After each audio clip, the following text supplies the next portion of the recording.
So today I am joined by Jonathan and Annie Sue, who have an incredible backpacking story, one which I'm probably going to struggle to put into words as an introduction.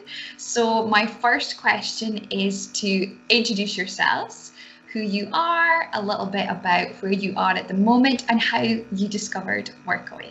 Sure, I can start.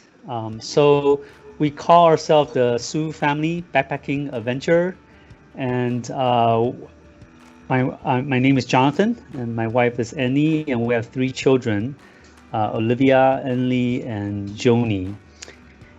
And our motto is traveling and praying through the nations. So as we travel, we want to understand the nations, the locals, and then to also pray for them. We actually started in 13 years ago when our kids were only 6, 8, and 11, and that was our first chapter, and through South America. And since then, we have traveled to 72 countries as a family, backpack to 72 countries as a family. So it's been wonderful to be able to see the world together with my wife and my children, and because of Workaway, our experience has been so much richer. Because one of our goals is to really get to know the country, get to know the people instead of just hearing from news, which are usually more sensationalized or negative. And so through Workaway, we can get to know the local people. We can do activities that normally we might not be able to do as tourists. And so I'm so happy that Workaway exists, and it really enriched our traveling so much. Annie, you want to add anything? Okay, so my name is Annie. I'm 50 years old now. I was a full-time mom, almost at the tail end of it. So it's been interesting transitioning with my kids from our first gap year, which was I was a hands-on mom.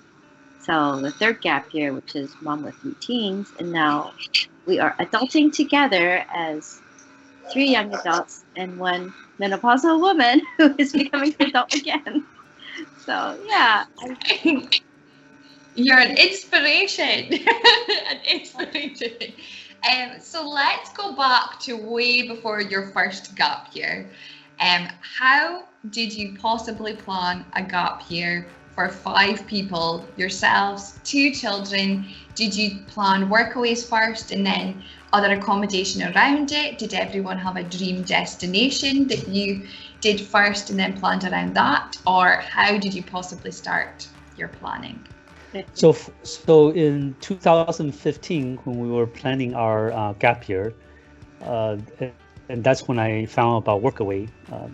I think it was more we at that time we wanted to travel the Silk. So we know that we're going from China along the Silk Road through Central Asia, Middle East, and Europe. So then I started just going to Workaway, search different countries and see which country have interesting Workaway. So I think it's really a combination of both. I think if there's a Workaway that we really enjoy, we will probably be more likely to go to that country. But we also have some country we know that we want to do for sure. We want to go for sure. And then the way I pick which Workaway to do is that for us it's not really about saving money. For us, it's really about having unique experience that we normally wouldn't have. And I try to pick Workaways that we would do anyway, or that maybe we have to pay to do it, but through Workaway, it can be free.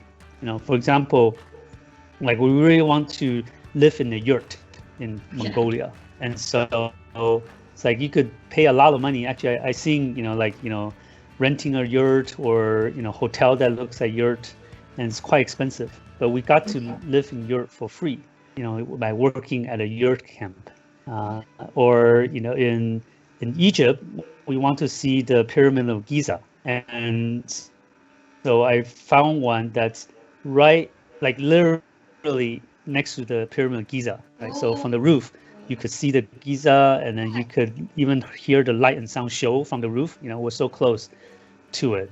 So again, we're trying to find something that's interesting, but yeah, something that we would want to do anyways. In Israel, we work at a kibbutz. We always heard about the Israeli kibbutz, how people work together in a farm, in a community, and so we did that, working in kibbutz through Workaway. Yeah, so just all these amazing opportunities was how we decide on which Workaway to do. You have anything to add? So usually Jonathan would find a few options, and then we would decide as a family what appeals to us individually, and then we take a vote. Yeah. That's helpful for my next question. Traveling as a family, there must be so many opinions, or probably arguments, maybe when people get hungry. And you guys have survived traveling as a family, not once, not twice, but 3 gap years as a family. And I just wondered your best tips on how you made it, how traveling as a family, how you've managed to do it. Annie, you want to start this one? Okay, I'll take this one. We actually have counseling help. Yeah. So our first gap year was 2008, and this is actually how this gap year culture came about. Jonathan was an NGO worker with World Vision, and I think his work came first, and our family life and marriage life was deteriorating. So by the time we hit the 7-year point, near time of sabbatical, we actually we already had counseling support for our marriage, and kind of learned to put up a family vision statement, just like how you run a company. We had 2 parts to our family vision statement. So mine was, I want our family and marriage to be a place of emotional healing, safety, and growth, and loving God. And then Jonathan's part was, to be a family full of adventure and fun. Yeah. So you combine the 2, then you have the adventure part, traveling, which is his dream, and then mine is emotional wholeness. Yeah. So definitely, I remember when we were in Latin America, that trip, my counselors that were at that time based out of our city in China would be on call for us, or by Skype or by email, to help us resolve our parenting issues with our kids. I mean, they would fight who gets to sit next to mom, who gets to get your bed space, stuff like that. And especially when they're hungry, that's like mutiny. So they gave us a lot of tips on what to do and how to do it. And we just started to play cards every night in our tent, in our hostel, to play for bed space. Mm-hmm. Like, we actually started with Uno, because our kids liked Uno. Yeah. And, just learn to have family time. And then Jonathan had a lot of little games to distract the kids, to say, oh, let's play for points. How many points if you see a butterfly on this trail? If you see an ant highway? And then you accumulate your points, you get your own free ice cream.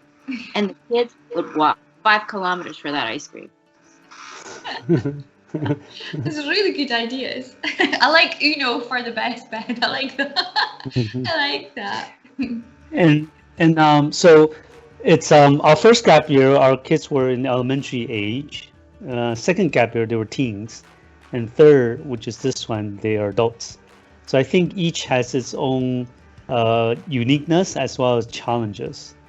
So, I mean, during the teen years, our second gap year, my relationship with one of my teen daughter wasn't so good. And so, there was a lot of fights along the way. But then, because we were able to spend, 365 days, 7 days, 24 hours a day together, it really rebuilt our relationship. We started to, before we had a lot of conflict because I was tutoring her in Chinese and she didn't like that. But then during the year, that was not my role, and so I could be sort of the more fun dad, the more nicer dad, and don't have to worry about her schooling, and really rebuild our relationship. So that was one of the great results of our second gap year. And I think this third one, as adults, they definitely have a lot more ideas of what I want to get out of it, what's my goal, and what's their requirements. And so there was a lot of negotiation going on and trying to make sure that everyone's needs are met, and as adults.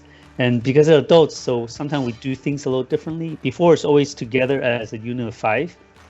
But since they're adults, sometimes if they want to do something else, they're old enough to do it on their own. So we might be in the same city, but maybe we might be doing slightly different activities. But we always come back together at night. So that's been working well as well. And you mentioned that you stayed in a yurt camp in Mongolia, and you saw the pyramids in Egypt. Was it difficult when you applied to hosts to say we are coming as a family? Was there any? I'd imagine some hosts would be like, no, thank you, that is too many people. Or maybe a lot of hosts found it really interesting to welcome a family. But I just wondered more about your experience of how you applied to hosts. Sure. Yeah, I think having a group of 5 can be good or can be challenging. So the good aspect is that if they need more people, like they need more bodies, then it's easier for them to just communicate with one person, and they have 5 people instead of having to do it 5 different Workawayers. So I think that's good. And also, being a family, they also feel like, oh, this is interesting. We never had a family apply before. Yeah. Let's give it a try. So that was what happened in Portugal. We work in a grape vineyard in Portugal this year, this gap year, and the harvest time is only about 2 weeks, and they have 6 acre, 12 tons of grapes to harvest. So instead of trying to get several different Workawayers, they just got our family. So our family did the whole thing. We harvest the entire vineyard for them, and so that could be the positive. The challenging part is that there are some Workaway opportunity that's really difficult for more people. So then as you read the description, you could sort of already tell if it's feasible, right? For example, if they are looking for a tutor for their children, obviously they don't need 5 people to tutor, or if they have very limited space to accommodate, then we know that it's challenging for them. So places we go are where, let's say yurt camp, right? I mean, obviously they just put up a few more tents and they can have more volunteers. So those are easier opportunities for us to be able to accept it. Yeah. Safety is always a concern for parents. So I used Workaway on my own. Well, with my partner, we used it together, and our parents were like, "What? You're going to stay in strangers' houses?" Like they were a little bit confused. But now, once we used it, they love the idea and they're completely on board. I'd imagine there's quite a lot of parents who are a bit hesitant around the safety of using Workaway, or even some parents who would like to do it as a family, but they're a bit unsure. Do you have any advice for some parents that are on the fence or undecided about giving Workaway a go? I think that's just where the same thing as Airbnb or Couchsurfing comes in, because there will be mutual references. Yeah. So there'll be, the rating of host, and then you can discern in the same way the host can read up about the Workaway applicant to see is there a match or not. And you kind of just get an idea if it's a farm, what it'd be like. If it's a hostel, what it'd be like.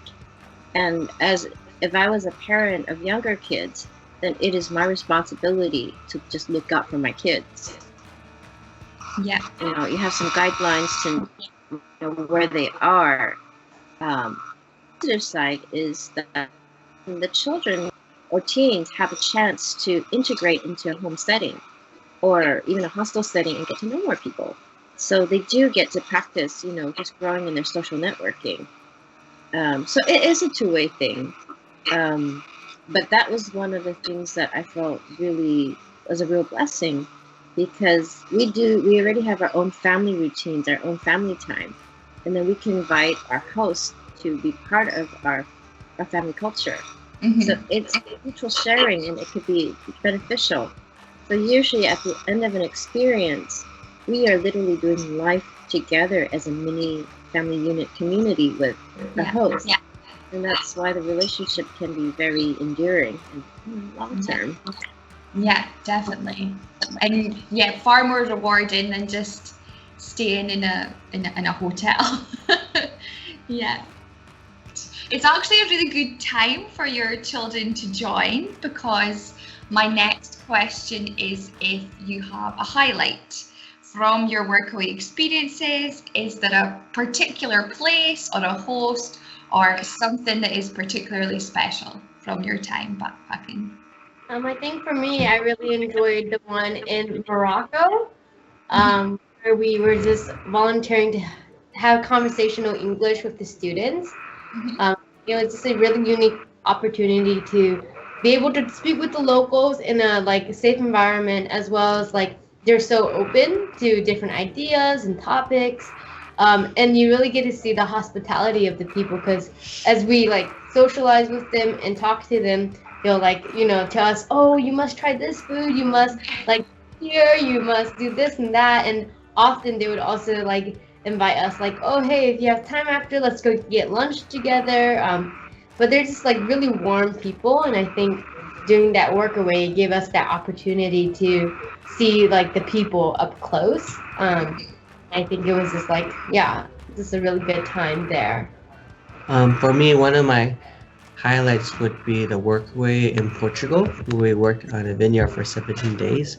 Just being able to just be part of the whole harvesting process and then the winemaking process, and especially our host was really great and just greeting us and treating us well. It was really cool just to be able to be out there early in the morning and just out there with the grapes, and then learning so much about wine, all the different techniques, and the whole entire process was really enriching experience that I really enjoyed. Yeah, I'd like to add to what Annie said, which is that the hosts, they used to be cook back in UK. So every meal was amazing. We got to. Oh, that's my dream. Yeah.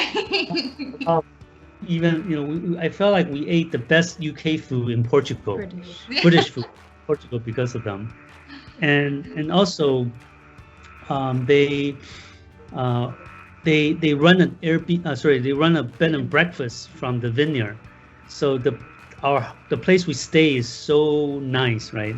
Yeah. It's a bed and breakfast quality place, so it's one of the nicest place we stay as a Workawayer.